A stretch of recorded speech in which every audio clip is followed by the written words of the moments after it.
kontraktor po ng bagong kalsada sa Sitio Sabangan, Bunuan Gazette, Dagupan City na agad umanong nasira, hahanapin ng city government. Para sa detalye kasama natin, Idol Juana De Vera. 104.7 IFM. Report! Grabe ni, nanang yun. Imapawilay balayang. Paulit, nagsabi ng trabaho. Ay, paulit tayo. Nangdangan tayo no siya ng trabaho dyan.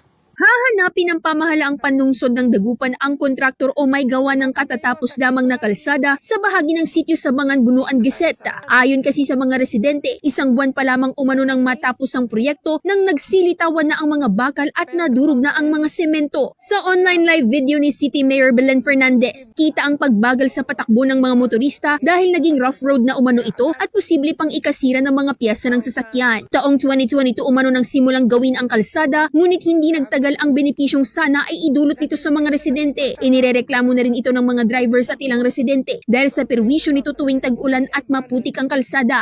Kaugnay nito, nagbigay katiyakan ng alkalde na uulitin ang konstruksyon ng nasabing kalsada, ngunit hindi pa tiyak kung kailan muling mapopondohan. Kasama mula rito sa IFM Dagupan, ito si Idol Juana De Vera, Tatak IFM. IFM News. IFM News.